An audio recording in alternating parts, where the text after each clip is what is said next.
গায়রাত কি জিনিস সেটা বুঝতে হবে আপনাকে। আপনি দিনে আলোচনা শুনতে এসেছেন, আমি আপনার কণ্ঠ শুনতে পাবো কেন? লজ্জা থাকতে হবে আপনার মধ্যে। আপনার কণ্ঠ আমি শুনতে আসি নাই, আপনাকে কোরআন এবং সহিহ হাদিস শোনাতে এসেছি। আপনি শ্রবণ করবেন, আপনি মানবেন, শুনবেন। আপনার কণ্ঠ কেন আরেকজন পুরুষ শুনতে পাবে? একটা আওয়াজ করবেন না, সকলে চুপচাপ মনোযোগ দিয়ে কথা শ্রবণ করবেন। সকলেই চিন্তা করবেন প্রত্যেকটা কথা লক্ষ টাকা দামি, প্রত্যেকটা কথা কোটি টাকা দামি।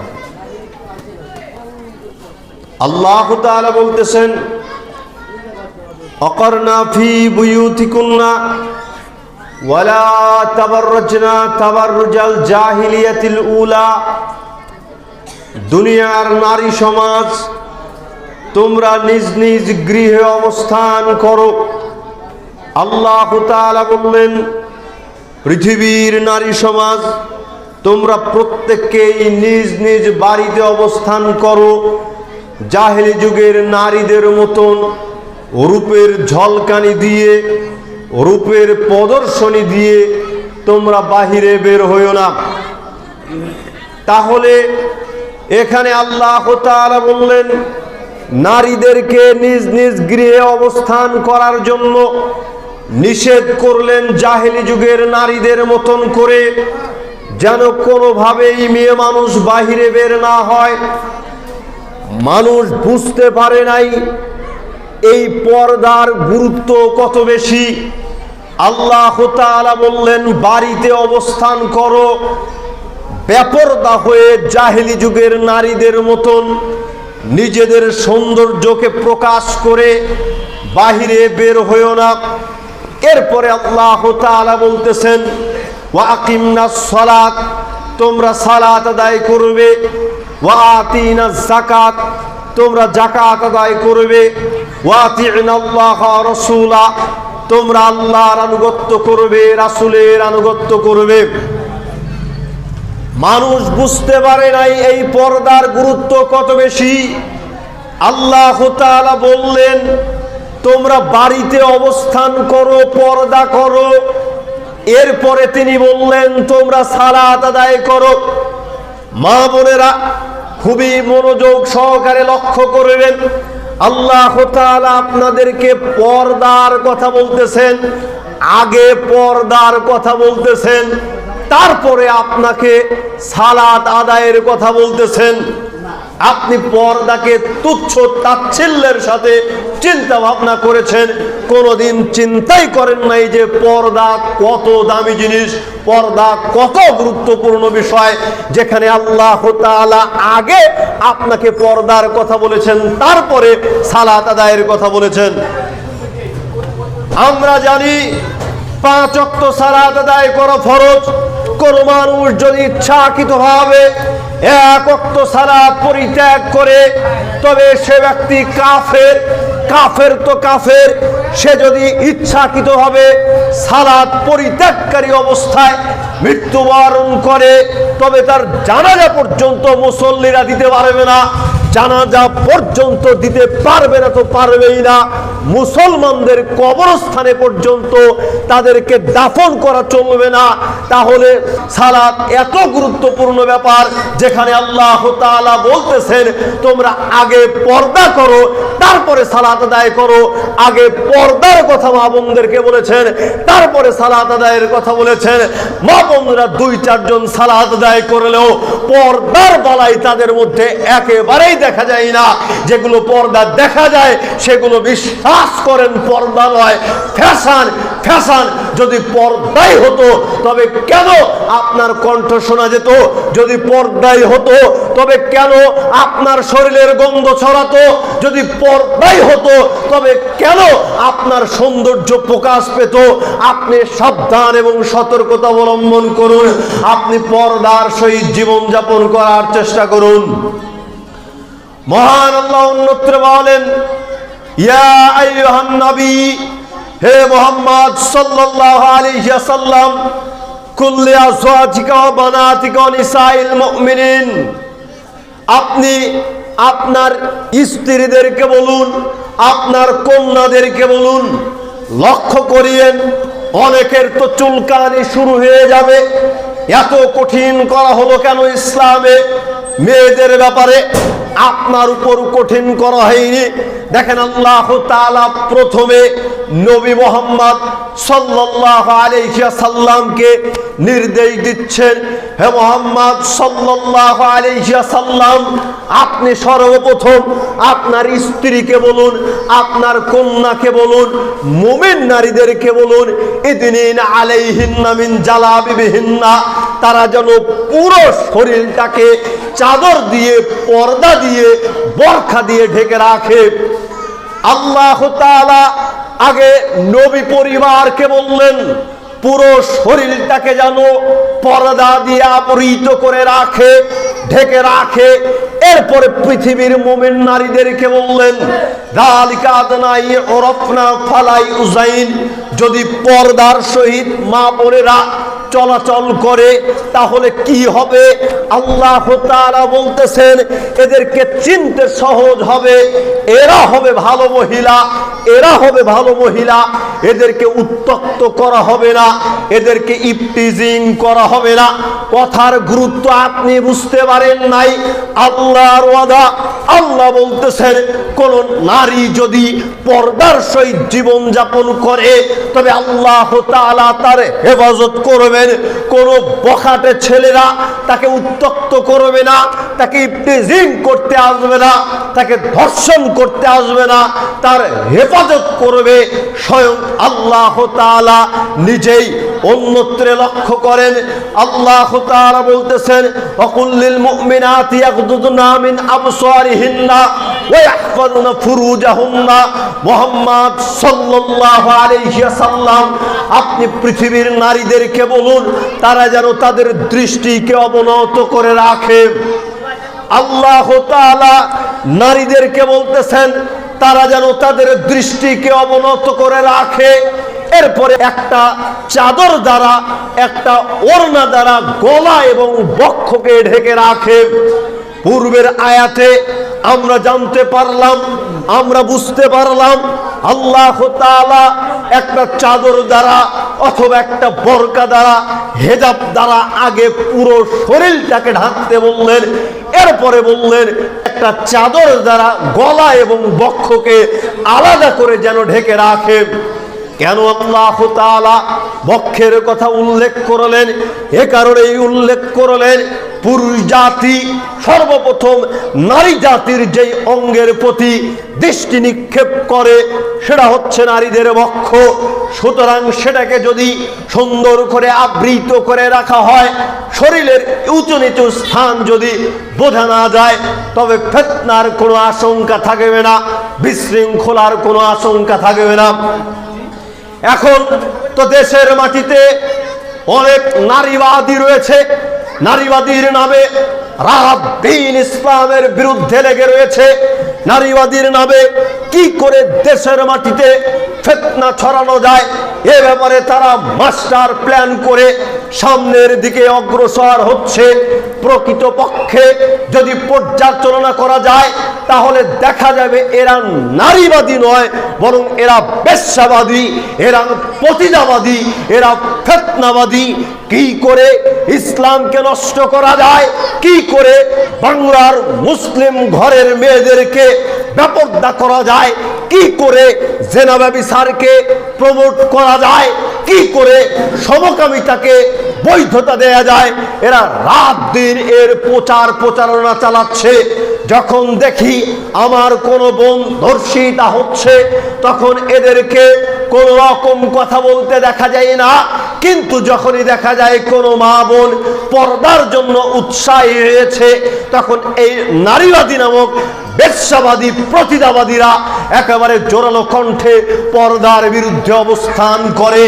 যারা আজকে ইসলামের বিরুদ্ধে, পর্দার বিরুদ্ধে, মুসলিমদের বিরুদ্ধে অবস্থান করছে, শোনো ওই সমস্ত নারীবাদীরা, শোনো ওই সমস্ত সেকুলারিরা, তোমাদের এই স্বাধীনতা পৃথিবীর ইতিহাসে কোন ধর্ম দেয়নি, কোন ব্যক্তি দেয়নি, একমাত্র আল্লাহ সুবহানাহু ওয়া তাআলাই দিয়েছে।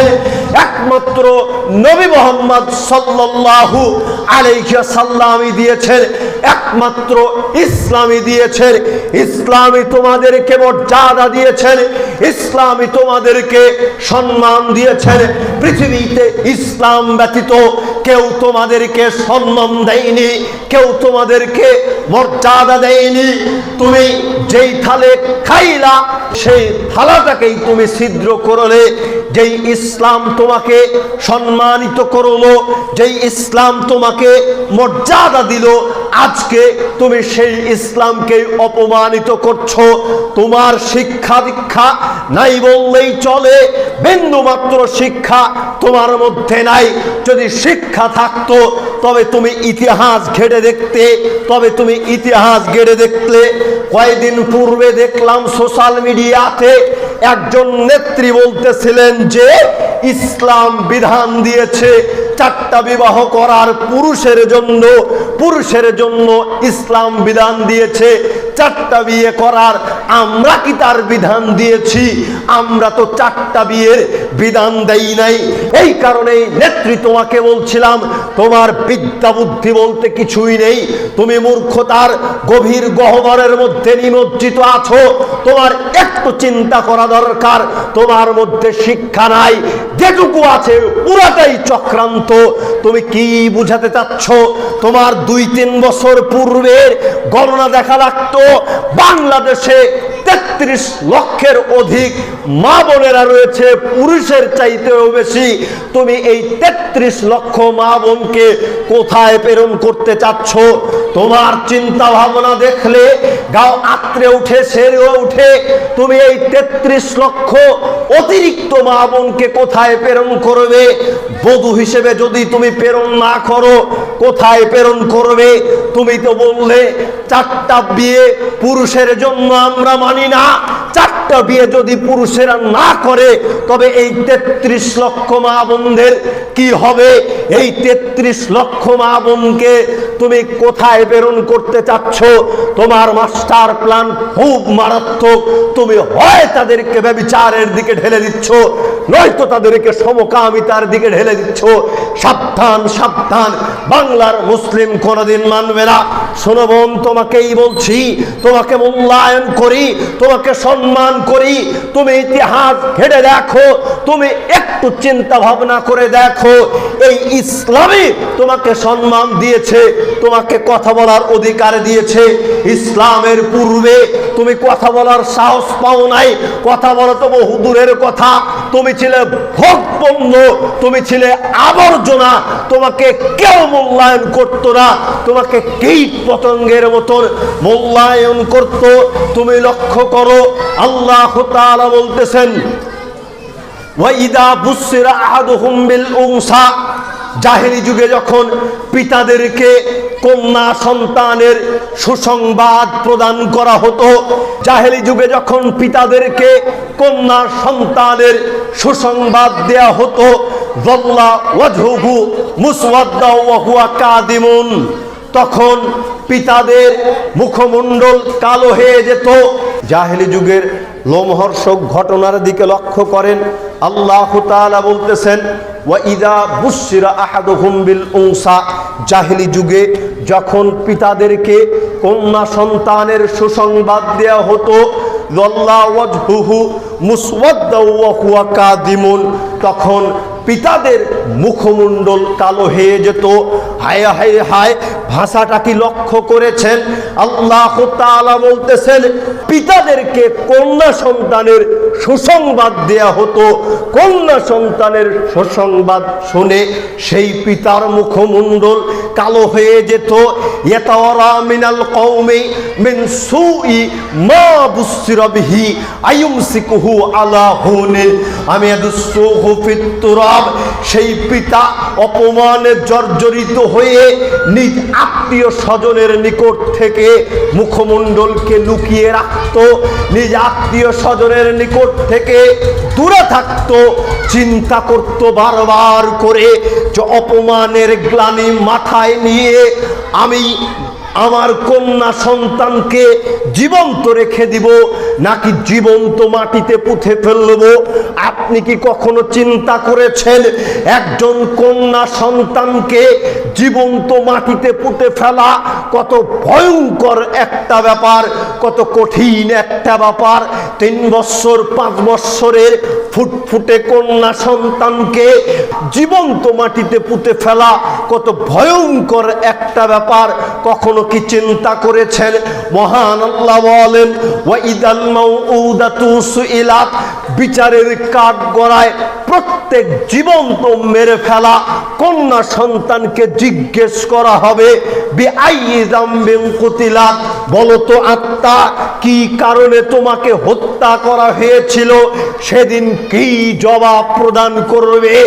আপনি যে সন্তানটি জীবন্ত হত্যা করে ফেলেছেন পেটের মধ্যে অথবা ভূমিষ্ঠ হওয়ার পরে 14ই ফেব্রুয়ারিতে বিশ্ব বেহায়া দিবস, বিশ্ব বেশ্যা দিবসে অথবা 31st নাইটে কুকর্ম করে অবৈধ সম্পর্কের মাধ্যমে পেটে যেটা এসেছিল, পেটটা উঁচু হয়ে গিয়েছিল, আপনি পেটের মধ্যেই নষ্ট করে ফেলেছিলেন। আপনি চিন্তা করুন তো, কিয়ামতের মাঠে আপনার এই সন্তানকে জিজ্ঞেস করা হবে কি অপরাধে তাকে হত্যা করা হয়েছিল।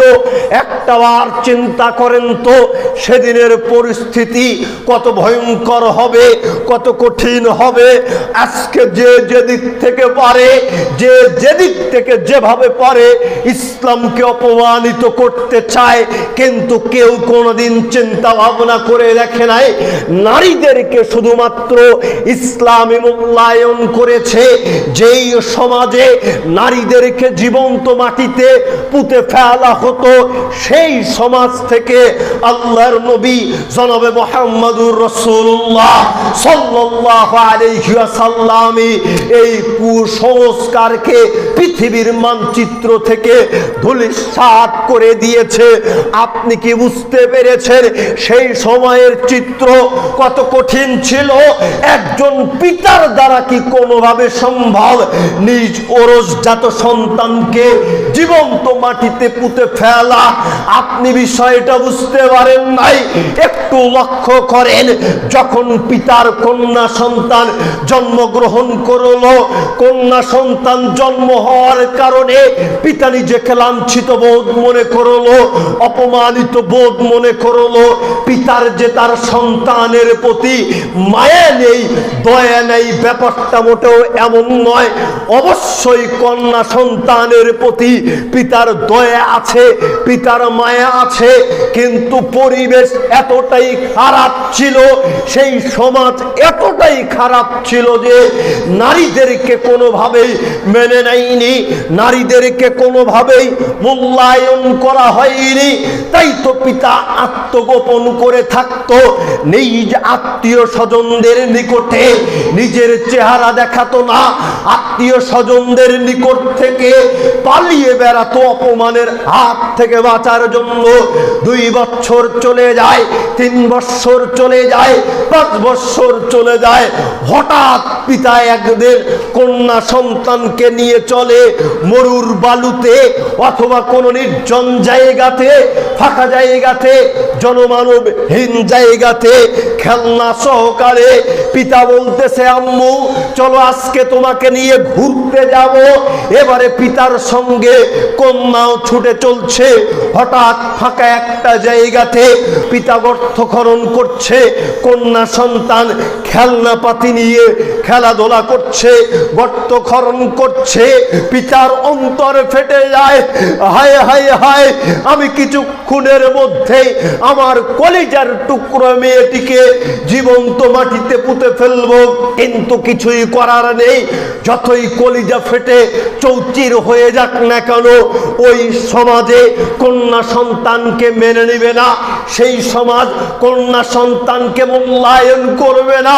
পিতার কলিজা ফেটে চৌচির হয়ে যাচ্ছে, এরপরও পিতা গর্ত খনন করছে কন্যা সন্তানকে জীবন্ত মাটিতে পুঁতে ফেলার জন্য।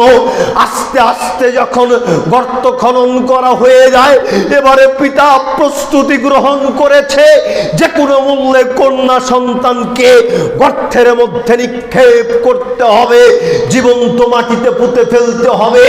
এমন অবস্থায় কন্যা সন্তান যখন খেলাধুলা করতেছিল, পিতা পিছন থেকে ধাক্কা মেরে কন্যা সন্তানকে জীবন্ত গর্তের মধ্যে ফেলে দিয়ে বালু চাপা, পাথর চাপা, মাটি চাপা দিয়ে দিল।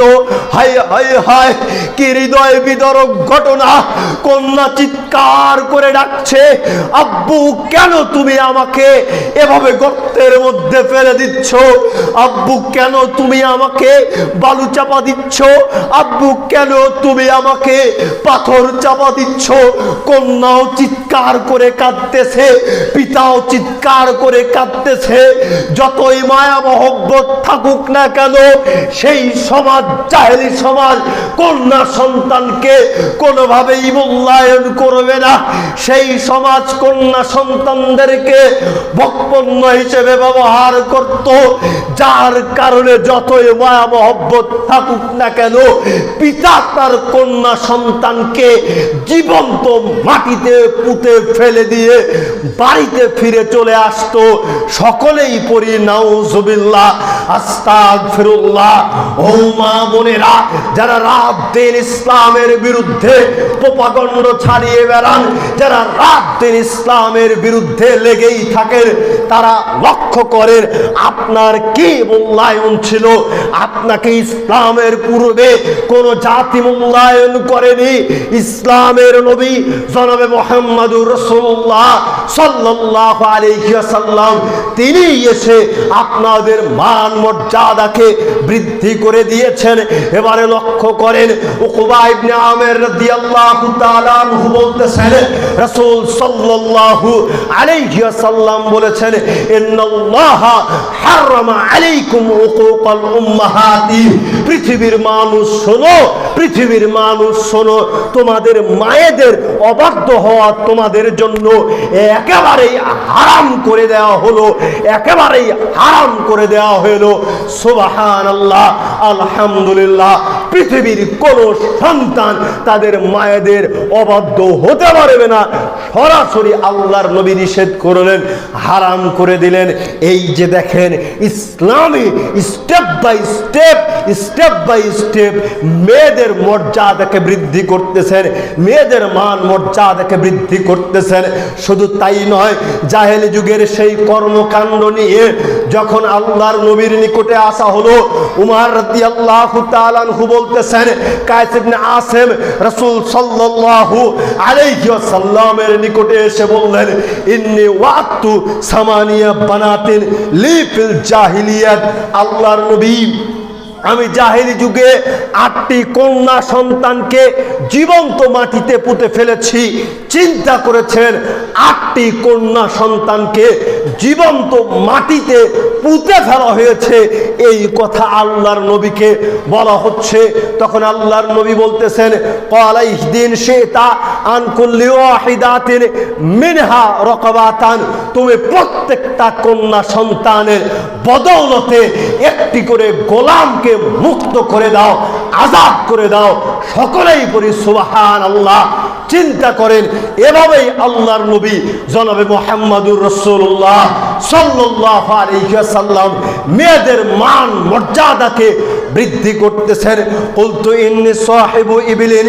এবারে কায়েস ইবনে আসিম আল্লাহর নবীকে বললেন, আল্লাহর নবী, আমি তো উটের মালিক, আমি তো গোলামের মালিক নয়। তখন আল্লাহর নবী বলতেছেন, ফাহদি ইন শিতা আন কুল্লি ওয়াহিদাতিন মিনহুন্না বাদানাতান।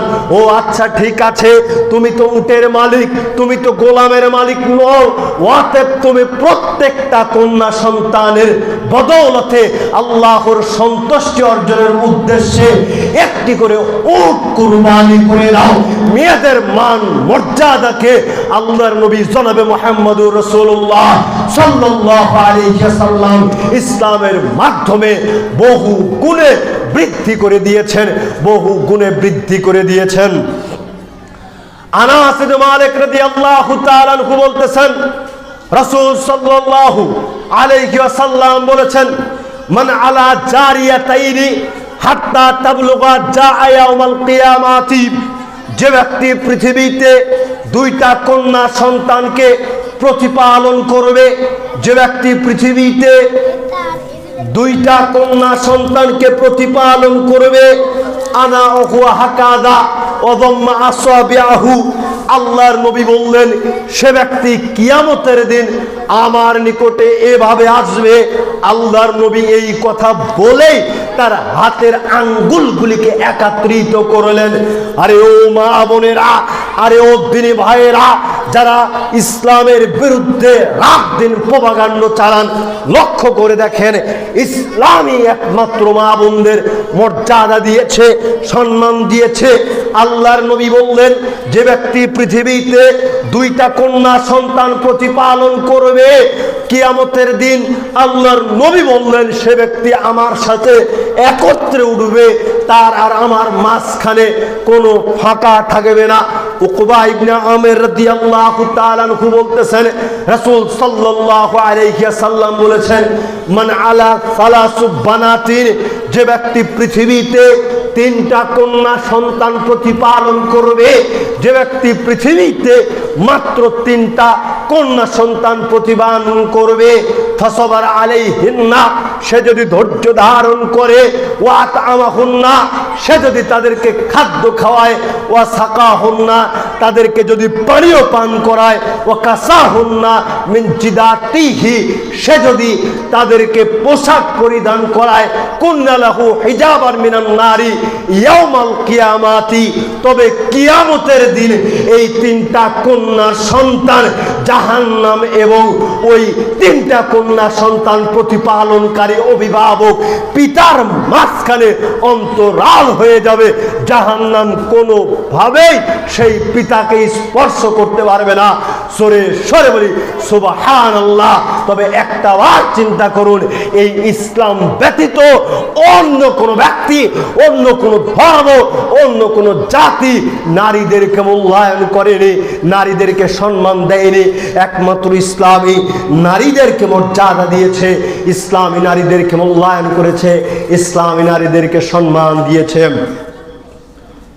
ইবনে আব্বাস রাদিয়াল্লাহু তাআলা আনহু বলেন, রাসূল সাল্লাল্লাহু আলাইহি ওয়াসাল্লাম বলেছেন, মা মিন রাজুলিন তুদরিকুল আখুবনাতানি, যে ব্যক্তি দুইটি কন্যা সন্তান প্রতিপালন করবে, ফায়ুহসিনু ইলাইহিমা মা সাহিবাতাহু আও সাহিবাহুমা, তাদেরকে ভালোভাবে রক্ষণাবেক্ষণ করবে যতদিন তাদের নিকটে থাকবে। বুঝেন, কিন্তু আল্লাহর নবী এখানে মাত্র দুইটি কন্যা সন্তানের কথা বলতেছেন। মা মিন রাজুলিন তুদরিকুল আখুবনাতানি ফায়ুহসিনু ইলাইহিমা মা সাহিবাতাহু আও সাহিবাহুমা, যার ঘরে দুইটা কন্যা সন্তান রয়েছে, সে যদি তাদেরকে ভালোভাবে রক্ষণাবেক্ষণ করে, পরিচর্যা করে, ইল্লা আদখালাতাহুল জান্নাহ, তবে এই দুইটা কন্যা সন্তান তাদেরকে জান্নাতে প্রবেশ করাবে। সুবহানাল্লাহ, আলহামদুলিল্লাহ। তাহলে চিন্তা করেন, আপনি যদি 5টা 10টা পুত্র সন্তান প্রতিপালন করেন, আপনার জান্নাত আছে, আলাদা বেনিফিট আছে, এমন কোনো হাদিস নেই, এমন কোনো হাদিস নেই। কিন্তু আপনি যদি কন্যা সন্তান প্রতিপালন করেন, তবে আপনার জন্য সরাসরি জান্নাত রয়েছে। আল্লাহ বলেছেন, রাসূল বলেছেন, সুতরাং অবশ্যই অবশ্যই আপনার জন্য জান্নাত রয়েছে। অনেকের 2টা 3টা 4টা কন্যা সন্তান হয়েছে, নিরাশ হয়ে গিয়েছেন, অনেকেই ভরসা হারিয়ে ফেলেছেন, আল্লাহর উপর অসন্তুষ্ট হয়ে গিয়েছেন। এই কাজ করিয়েন না, এই কাজ করিয়েন না। আপনাকে চিন্তা করতে হবে আল্লাহ সুবহানাহু ওয়া তাআলা আপনাকে ভালোবাসেন, আপনার প্রতি দয়া করেছেন, আপনার প্রতি মহব্বত করেছেন বিদে আপনাকে 2টা 3টা 4টা কন্যা সন্তান দিয়েছে। কারণ আপনি যদি 2টা কন্যা সন্তান প্রতিপালন করেন তবে আপনার জন্য জান্নাত রয়েছে, আপনার জন্য জান্নাত রয়েছে। সম্মানিত উপস্থিতি, সুতরাং নিরাশ হওয়ার কিছুই নেই, নিরাশ হওয়ার কিছুই নেই। আবু সাঈদ খুদরি রাদিয়াল্লাহু তাআলা আনহু বলতেছেন, রাসূল সাল্লাল্লাহু আলাইহি ওয়াসাল্লাম বলেছেন, মান আলা সালাসা বানাতিন, যার ঘরে 3টা কন্যা সন্তান জন্মগ্রহণ করিয়েছে। মা বোনেরা লক্ষ্য করিয়েন, আপনি তো মেয়ে জাতি, মায়ের জাতি, কন্যার জাতি, আপনি লক্ষ্য করেন আল্লাহর নবী বললেন যার ঘরে 3টি কন্যা সন্তান রয়েছে, ফাদ্দাবাহুন্না, সে যদি তাকে শিষ্টাচার শিক্ষা দেয়, ওয়াজাওয়াজাহুন্না, সে যদি তাদেরকে বিবাহ দিয়ে দেয়, ওয়াহসানা ইলাইহিন্না, সে যদি বিয়ের পরে তাদের সাথে সদাচরণ বজায় রাখে। 3টা কথা আল্লাহর নবী বললেন, যার ঘরে 3টা কন্যা সন্তান রয়েছে সে যদি সেই কন্যা সন্তানদেরকে শিক্ষা দেয়, শিষ্টাচার শিক্ষা দেয়, সুশিক্ষা দেয়। আপনি আজকে শিক্ষার নামে আপনার সন্তানকে যেই শিক্ষা দিচ্ছেন এটা শিক্ষা নয়, এটা শিক্ষা নয়। আপনাকে চিন্তা করতে হবে, শিক্ষা কখনো জাতির মেরুদণ্ড হতে পারে না, বরং সুশিক্ষা জাতির মেরুদণ্ড। যেই শিক্ষা আপনাকে শুধু কারবারি করাবে এই শিক্ষা শিক্ষা নয়, যেই শিক্ষা আপনাকে ঘুষখোর হতে বাধ্য করবে এই শিক্ষা শিক্ষা নয়, যেই শিক্ষা আপনাকে দুর্নীতিবাজ হতে বাধ্য করবে এই শিক্ষা শিক্ষা নয়, বরং যেই শিক্ষা আপনাকে পৃথিবীতে জাতির মেরুদণ্ড করবে, মানুষের উপকারে নিয়ে আসবে, যেই শিক্ষা আপনাকে পরকালীন জীবনে জান্নাতের দিকে অগ্রসর করে দিবে, এই শিক্ষাই হচ্ছে জাতির মেরুদণ্ড। সেই শিক্ষাই অর্জন করলে আপনি জাতির মেরুদণ্ড হবেন, আর সেটাই সুশিক্ষা, আর সেটাই জাতির মেরুদণ্ড। সুতরাং সম্মানিত উপস্থিতি, আপনাকে চিন্তা করতে হবে আপনি আপনার সন্তানকে কোন শিক্ষা দিচ্ছেন। আপনি আপনার সন্তানকে সুশিক্ষা দিন, আপনি আপনার সন্তানকে সুশিক্ষা দিন। পৃথিবীতে একমাত্র শিক্ষা আল্লাহ প্রদত্ত শিক্ষা, যেখানে আল্লাহ তাআলা বলতেছেন ইকরা বিসমি রাব্বিকাল্লাযী খালাক, পড়ো তোমার প্রতিপালকের নামে যিনি তোমাকে সৃষ্টি করেছেন। পৃথিবীতে একটাই মাত্র শিক্ষা, যেই শিক্ষায় বলা হচ্ছে তোমরা জ্ঞান অর্জন করো, তোমরা জ্ঞান অর্জন করো আল্লাহর সম্পর্কে, যে তোমাকে সৃষ্টি করেছে, যে তোমাকে পৃথিবীতে প্রেরণ করেছে, যে তোমাকে এত সুন্দর পৃথিবীতে প্রেরণ করেছে, সেই প্রতিপালক সম্পর্কে তুমি জানো। অন্যত্রে নবী মুহাম্মদ সাল্লাল্লাহু আলাইহি ওয়াসাল্লামকে লক্ষ্য করে আল্লাহ তাআলা বলতেছেন ফাআলাম আন্নাহু লা ইলাহা ইল্লাল্লাহ।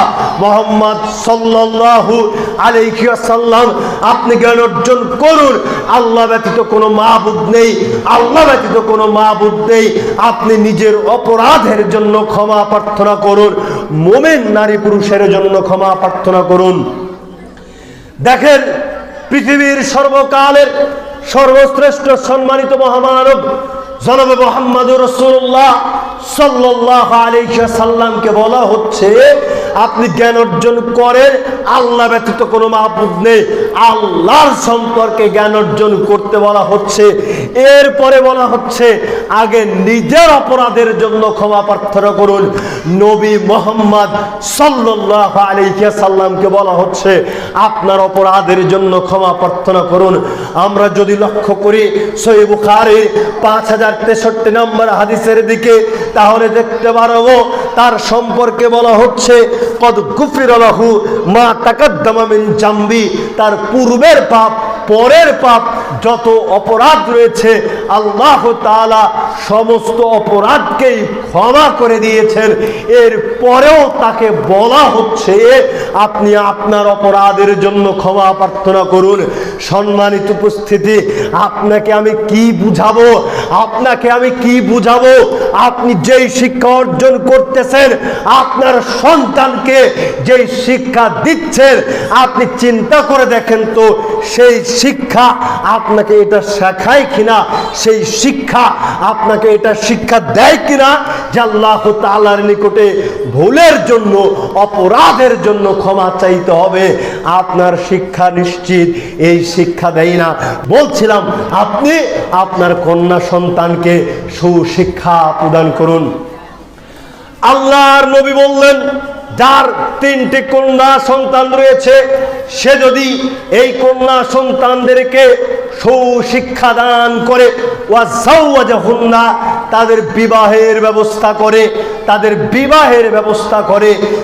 বিবাহের ব্যবস্থা তো মাশাআল্লাহ আমরা পিতারা, আমরা অভিভাবকরা করে থাকি।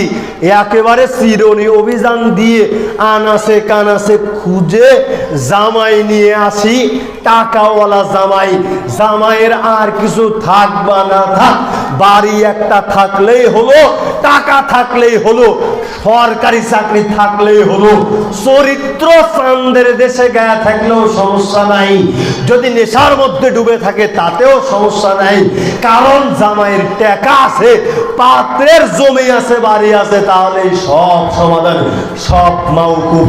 নাউজুবিল্লাহ, আস্তাগফিরুল্লাহ।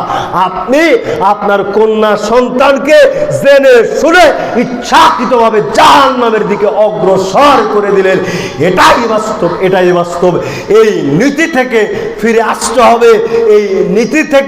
ফিরে আসতে হবে। আপনার বিয়ের জন্য পাত্র পাত্রী যাচাই বাছাই করতে হবে খুব সচেতন ভাবে। দাম্পত্য জীবন থেকেই শুরু হয় পারিবারিক জীবন। আপনার পরবর্তী প্রজন্ম, আপনার দাম্পত্য জীবনে যদি পাপাচারিতা ঢুকে যায়, আপনার দাম্পত্য জীবনে যদি ইসলাম না থাকে, তবে পরবর্তী জীবনে ইসলাম থাকবে না। আপনার দাম্পত্য জীবনে যদি অশ্লীলতা থেকে থাকে, দাম্পত্য জীবনে যদি অনৈতিকতা থেকে থাকে, তবে সবগুলির মধ্যে অশ্লীলতা ঢুকবে, অনৈতিকতা ঢুকবে। সাবধান। আবু হুরায়রা রাদিয়াল্লাহু তাআলা আনহু বলতেছেন, রাসূল সাল্লাল্লাহু আলাইহি ওয়াসাল্লাম বলেছেন, তুনকাহুল মারআতু লিআরবাইন, তোমরা 4টি বিষয় দেখে বিবাহ করে থাকো। খুব মনোযোগ সহকারে লক্ষ্য করবেন।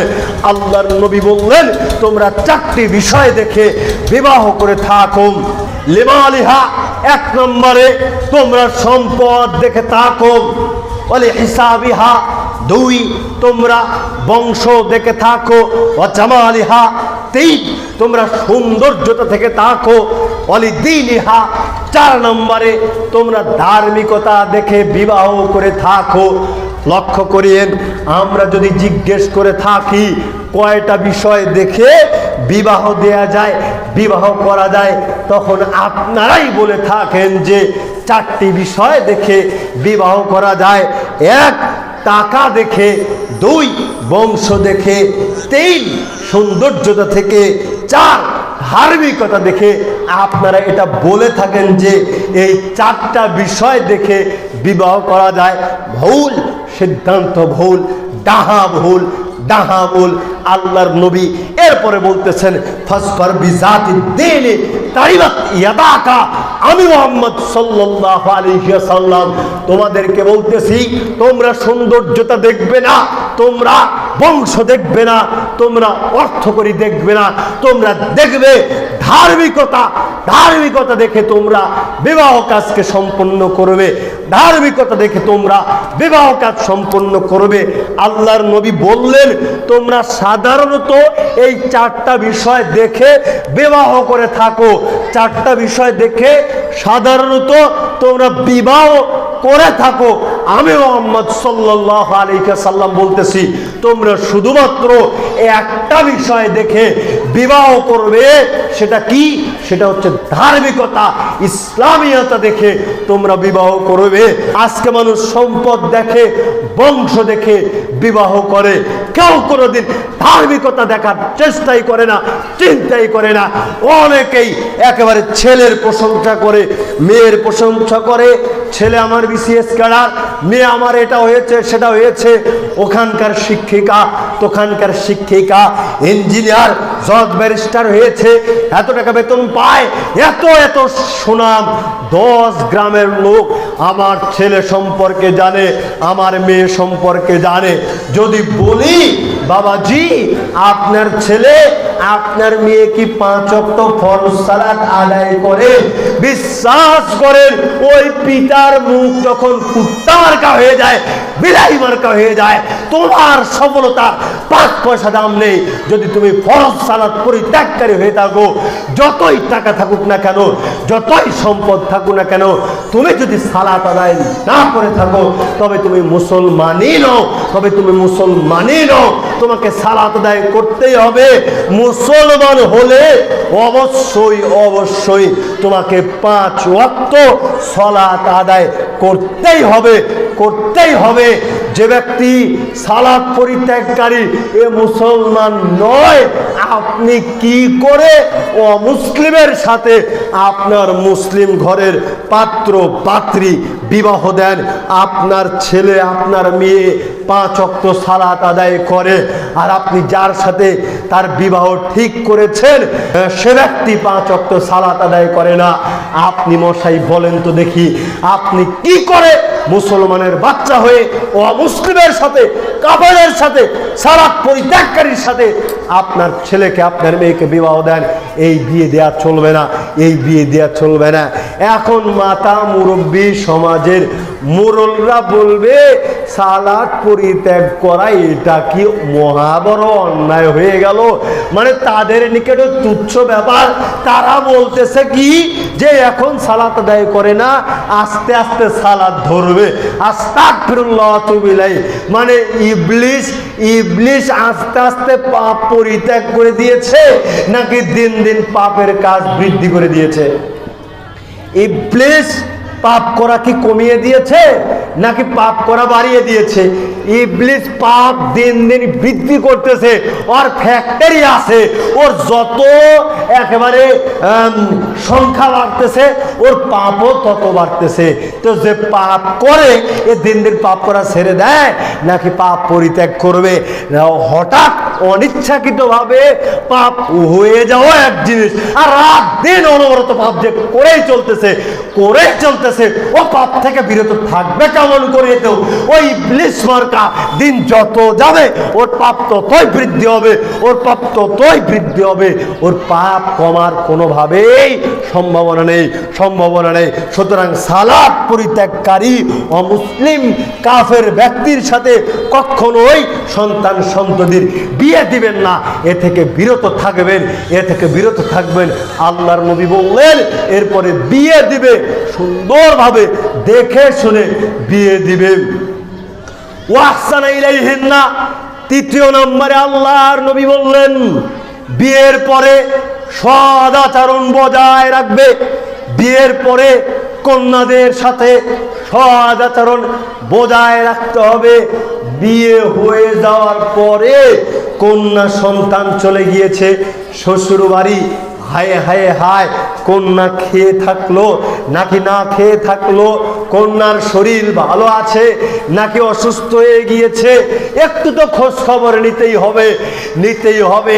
2 মাস 4 মাস পর পর ডাকতে হবে, আম্মু জামাইকে নিয়ে আসো, বেড়াইতে আসো, বেরিয়ে যাও।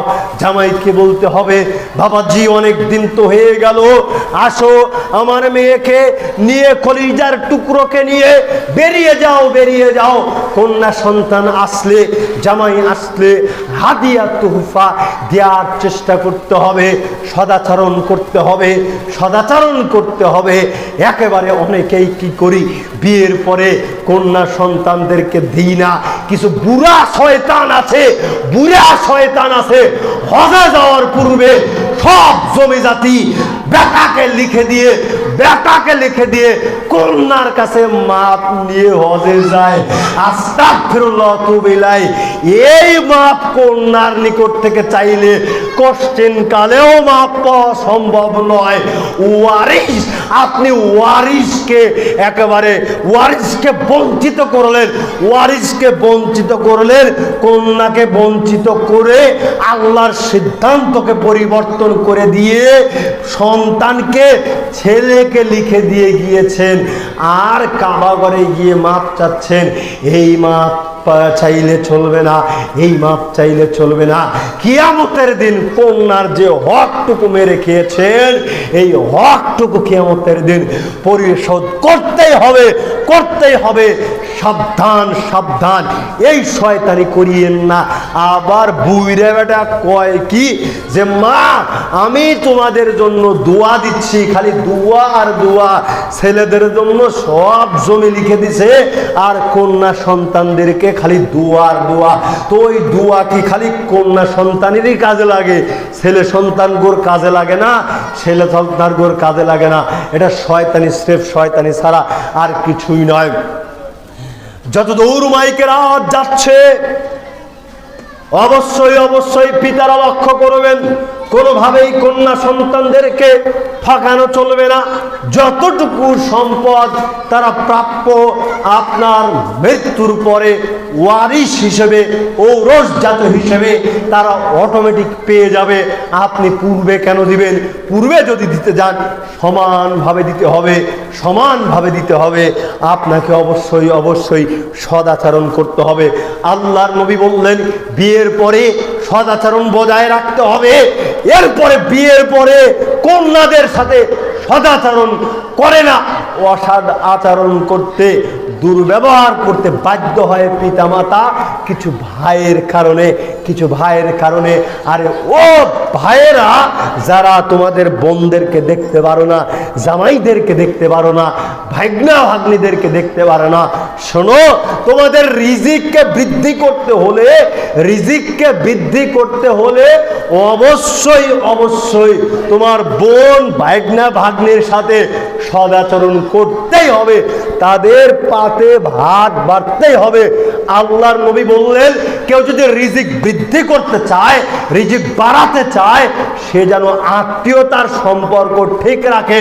ফালিয়াসিল রাহিমাহু, সে যেন আত্মীয়তার সম্পর্ক ঠিক রাখে। তো তোমার রিজিক যদি বৃদ্ধি করতে চাও অবশ্যই আত্মীয়তার সম্পর্ক ঠিক রাখতে হবে। ফুফুর সাথে, খালার সাথে, বোন ভাগ্না ভাগ্নির সাথে, ভগ্নিপতির সাথে সুসম্পর্ক বজায় রাখতে হবে। তুমি বলতে পারো এটা ইনভেস্ট, তুমি ব্যবসায় যেমন ইনভেস্ট করো, এখানেও তোমার অর্থ সম্পদ বৃদ্ধি করার ইনভেস্ট। তুমি যত ব্যয় করবে ইনশাআল্লাহ আল্লাহ তোমার রিজিক বৃদ্ধি করে দিবেন।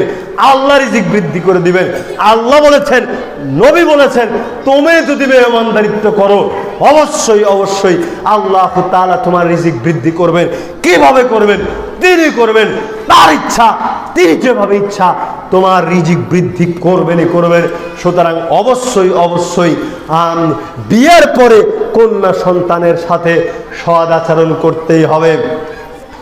এবারে লক্ষ্য করেন, বলছিলাম সেই হাদিসটা, আল্লাহর নবী বললেন যার 3টা কন্যা সন্তান রয়েছে, সে যদি এই 3টা কন্যা সন্তানকে সুশিক্ষা প্রদান করে, 1 নম্বরে সুশিক্ষা প্রদান করে, 2 নম্বরে যদি তাদেরকে বিবাহ দেয়, উত্তম পাত্র দেখে বিবাহ দেয়, 3 নম্বরে বিয়ের পরে তাদের সাথে যদি সদাচরণ বজায় রাখে, তবে আল্লাহর নবী বললেন ফালাহুল জান্নাহ, তবে তাদের জন্য জান্নাত রয়েছে। এর চাইতে বড় সুসংবাদ আর কি হতে পারে পৃথিবীতে? আপনি যদি কন্যা সন্তান প্রতিপালন করেন, কয়টা পর্যন্ত আলোচনা শেষ? না, বক্তব্য শেষ করবো কয়টা? 40। আচ্ছা ঠিক আছে, বুঝতে পারছি, শুরু করা লাগবে। সম্মানিত উপস্থিতি, বলছিলাম আল্লাহর নবী বললেন ফালাহুল জান্নাহ, তাদের জন্য জান্নাত রয়েছে। সুতরাং আমাদের প্রত্যেকেরই উচিত মেয়েদেরকে সুন্দরভাবে অবহেলার চোখে না দেখে, ছেলেকে এক চোখ দিয়ে দেখে মেয়েকে আর এক চোখ দিয়ে দেখা চলবে না, সমানভাবে তাদেরকে দেখতে হবে। মেয়েদেরকে সম্মানের সহিত, মর্যাদার সহিত দেখতেই হবে। পৃথিবীতে কোনো জাতি, বলছিলাম, মেয়েদেরকে মূল্যায়ন করেনি, একমাত্র ইসলামই মেয়েদেরকে মূল্যায়ন করেছে। বলছিলাম সেই প্রথম দিকে নারীবাদীর নামে অসংখ্য নারীরা, ইসলাম বিদ্বেষীরা ইসলামের বিরুদ্ধে, পর্দার বিরুদ্ধে রাত দিন বলেই যাচ্ছে। আরে ও নারীবাদীরা, শোনো, দেখো, তোমাদেরকে পৃথিবীতে ইসলাম ব্যতীত কেউ মূল্যায়ন করেনি, আজও করে না, কোশ্চিন কালেও করবে না। আনাস রাদিয়াল্লাহু তাআলা আনহু বলতেছেন, ইন্নাল ইয়াহুদা কানু ইযা হাদাতিল মারআতু ফীহিম, ইহুদি মেয়েরা যখন ঋতুবতী হতো, ইহুদি মেয়েরা যখন হায়েজ প্রাপ্ত হতো, লাম ইউআকিলুহা ওয়া লাম ইউজামিউহুন্না ফিল বুয়ুতি, তখন ইহুদিরা তাদের মেয়েদের সাথে একত্রে বসে খানা পিনা গ্রহণ করতো না, এমনকি তাদের সাথে একত্রে পর্যন্ত শয়ন করতো না। হায়, কি হৃদয় বিদারক ঘটনা, কি অপমানের কথা। নারীদেরকে অবমূল্যায়ন করা হতো। নারীদের যখন ঋতু হতো তখন ইহুদিরা তাদের নিকটেই রাখতো না, দূরে সরিয়ে দিত, সেই করে দূর করে তাড়িয়ে দিত। কিন্তু লক্ষ্য করো, ইসলামের নবী জনাবে মুহাম্মদুর রাসূলুল্লাহ সাল্লাল্লাহু আলাইহি ওয়াসাল্লামের নীতি কেমন ছিল? আয়েশা রাদিয়াল্লাহু তাআলা আনহা বলতেছেন, কুনতু আগতাসিলু আনা ওয়ান নবী সাল্লাল্লাহু আলাইহি ওয়াসাল্লাম মিন ইনাইন ওয়াহিদিন কিলানা জুনুবুন, আমি এবং আল্লাহর নবী নাপাক অবস্থায় এক পাত্র হতে পানি উঠিয়ে গোসল করতাম। লক্ষ্য করিয়েন, আয়েশা রাদিয়াল্লাহু তাআলা আনহা বলতেছেন, আমি এবং নবী মুহাম্মদ সাল্লাল্লাহু আলাইহি ওয়াসাল্লাম যখন নাপাক অবস্থায়, এই নাপাক অবস্থায় এক পাত্র হতে আমি এবং আল্লাহর নবী উলঙ্গ অবস্থাতে পানি নিয়ে গোসল করতাম। ওয়া কানা ইয়ামুরুনি ফাতাযিরু ফায়ুবাসিরুনি ওয়া আনা হাইদুন, আল্লাহর নবী আমাকে নির্দেশ প্রদান করতেন, আল্লাহর নবী আমাকে নির্দেশ করতেন আমি যেন কাপড় দিয়ে, লুঙ্গি দিয়ে আমার লজ্জাস্থান ঢেকে রাখি। তখন আল্লাহর নবী আমার শরীরের সাথে শরীর লাগিয়ে ঘুমাতেন, শুয়ে থাকতেন। তখন আমি থাকতাম ঋতুবতী। আরে ও নাস্তিক বামরাম, দেখো, একমাত্র ইসলামে তোমাদের মর্যাদা দিয়েছেন। ওয়াকানা ইখরুজু রাসাহু ইলাইয়া ওয়া হুয়া মুতাকিফুন ফাগসিলহু ওয়া আনা হাইদুন।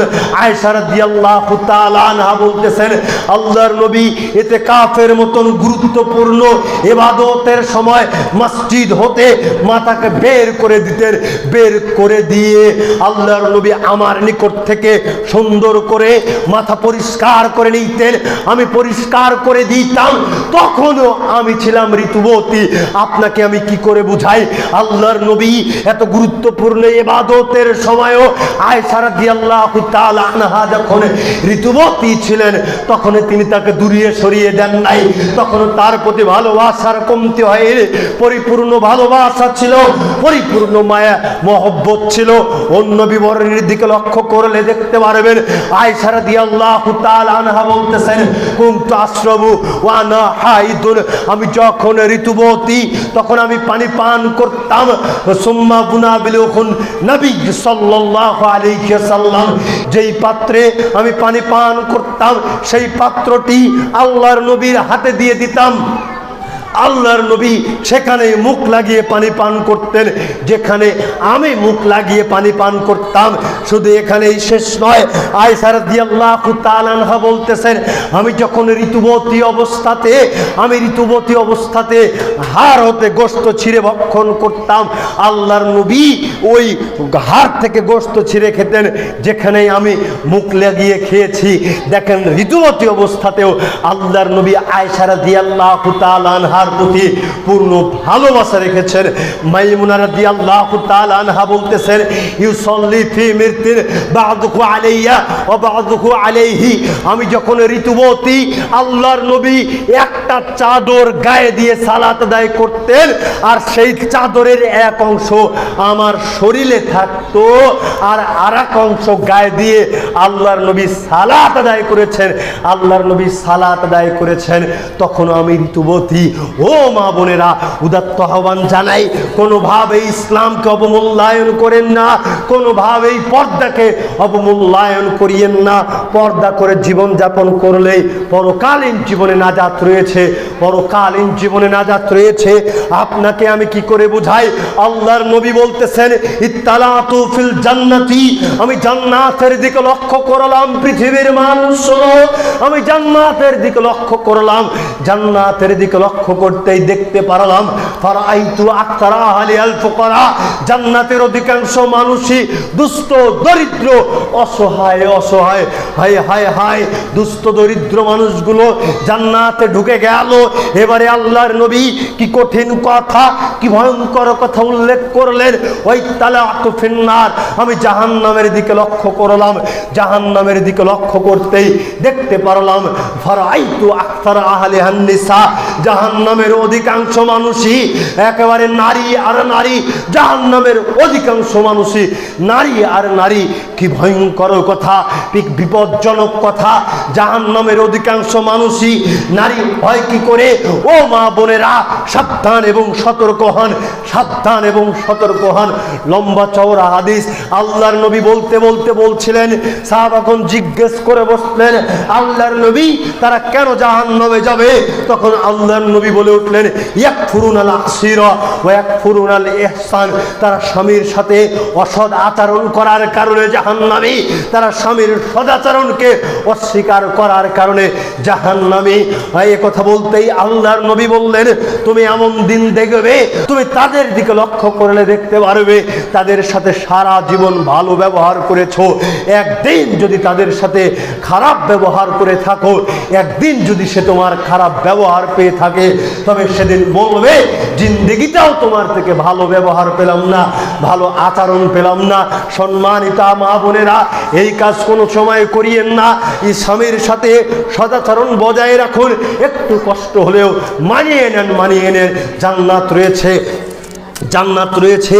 আর পুরুষদেরকেও বলবো, ভাই বোনেরা, ভাই সাহেবেরা, কোনোভাবেই নারীদেরকে অবমূল্যায়ন করিয়েন না। বিদায় হজ্জের ভাষণে আল্লাহর নবী জনাবে মুহাম্মদুর রাসূলুল্লাহ সাল্লাল্লাহু আলাইহি ওয়াসাল্লাম উপস্থিত জনতাকে লক্ষ্য করে বললেন, সঙ্গী সাথী শোনো, মনে রাখিও, নারীরা তোমাদের নিকটে কিছুদিনের আমানত, নারীরা তোমাদের নিকটে কিছুদিনের আমানত। এই নারীদের ব্যাপারে তোমরা কিয়ামতের দিন জিজ্ঞাসিত হবে। সেই দিন কি জবাব প্রদান করব আমরা? নারীরা আমাদের আমানত, অথচ এই নারীদেরকে রাস্তায় বের করেছি, বাজারে বের করেছি, বাজারের পণ্য হিসেবে বাড়ি থেকে বের করে দিয়েছি। আস্তাগফিরুল্লাহ ওয়া আতুবু ইলাইহি, আস্তাগফিরুল্লাহ ওয়া আতুবু ইলাইহি। আল্লাহর নবী বলতেছেন, আদ-দুনিয়া মাতা, গোটা পৃথিবী সম্পদ, ওয়া খায়রু মাতা'আদ দুনিয়া, এর মধ্যে সবচাইতে উত্তম সম্পদ হচ্ছে আল মারআতুস সালিহাতু, সৎ চরিত্রবান নারী, উত্তম চরিত্রবান নারী। আপনি চিন্তা করেন তো, আপনার স্ত্রী, আপনার মা, আপনার বোন সৎ চরিত্রবান হতে পেরেছে কিনা? যদি হয়ে থাকে, তবে আপনার স্ত্রী, আপনার বোন, আপনার মা পৃথিবীর মধ্যকার সবচাইতে দামি সম্পদ। ও মা বোনেরা, নিজেকে প্রশ্ন করেন, আপনি কি কখনো নিজেকে সবচাইতে উত্তম দামি হিসেবে তৈরি করতে পেরেছেন কিনা? যদি করতে না পারেন, জীবনটাই বৃথা, জীবনটাই বৃথা। ফিরে আসুন, ফিরে আসুন। বলছিলাম, আল্লাহর নবী বললেন, জাহান্নামের দিকে লক্ষ্য করতেই দেখলাম জাহান্নামের অধিকাংশ মানুষই নারী আর নারী। আল্লাহর নবী বলতে বলতে বললেন,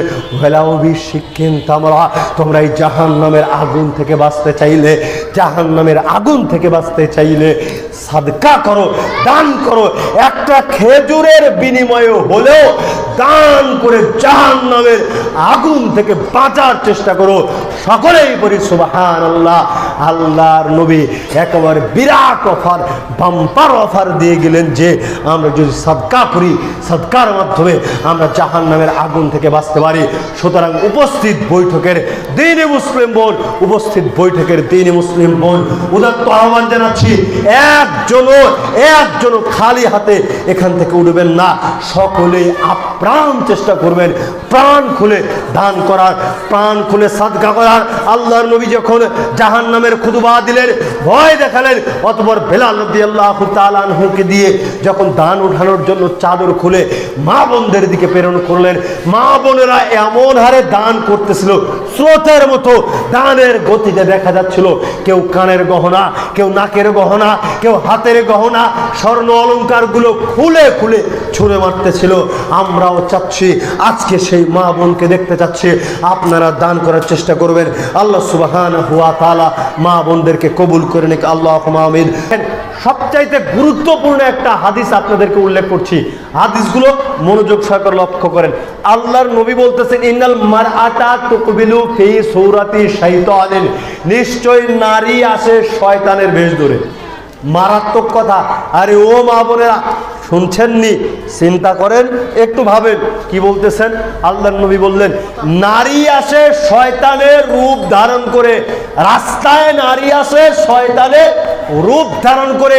ফাইদা আবসারা আহাদুকুম ইমরাআতান ফালিয়াতি আহলাহু, আল্লাহর নবী বললেন, তোমাদের কারো সাথে যদি এরূপ নারীর সাক্ষাৎ হয়, তবে তোমরা বাড়িতে চলে যাও, স্ত্রীর নিকটে চলে যাও।